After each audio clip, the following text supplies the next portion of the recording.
জাতিসংঘের সাধারণ অধিবেশনে প্রধান উপদেষ্টা ডক্টর মোহাম্মদ ইউনূসের সফরসঙ্গী হিসেবে যাওয়া জাতীয় নাগরিক পার্টির এনসিপির সদস্য সচিব আখতার হোসেনের ওপর ডিম নিক্ষেপ করেছেন আওয়ামী লীগের কর্মী ও সমর্থকরা।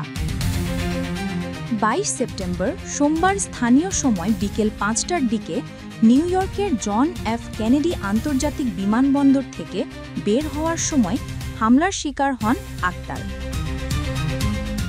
এই ঘটনার প্রায় ৬ ঘণ্টা পর মিজানুর রহমান চৌধুরী নামের এক আওয়ামী লীগ কর্মীকে পুলিশ আটক করেছে। স্থানীয় সময় সোমবার রাতে জ্যাকসন হাইটস এলাকা থেকে তাকে হেফাজতে নেয় নিউ ইয়র্ক পুলিশ।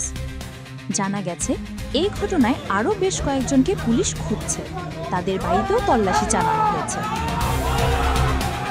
স্থানীয় সময় সোমবার বিকেল ৩টা ১০ প্রধান উপদেষ্টা সহ প্রতিনিধি দলের সদস্যদের বহনকারী ফ্লাইটটি জন এফ কেনেডি আন্তর্জাতিক বিমানবন্দরে অবতরণ করে। এ সময় টার্মিনালের বাইরে যুক্তরাষ্ট্র আওয়ামী লীগের নেতাকর্মীরা বিক্ষোভ প্রদর্শন সহ বিভিন্ন স্লোগান দেন। প্রধান উপদেষ্টার সফরসঙ্গীরা টার্মিনাল থেকে বের হয়ে গাড়িতে ওঠার সময় আওয়ামী লীগের কর্মীরা আখতার হোসেনকে লক্ষ্য করে ডিম ছোড়েন। ঘটনাস্থলের একটি ভিডিওতে দেখা যায় পিঠে ভাঙা ডিম নিয়ে হাঁটছেন আখতার। এই সময় কালো টুপি ও কালো শার্ট পরা একজন ডিম দেখিয়ে সেটি আখতারকে লক্ষ্য করে ছুঁড়ে মারেন, সেটি তার পিঠে গিয়ে পড়ে। সে সময় পাশ থেকে জয় বাংলা স্লোগান দিতে শোনা যায়।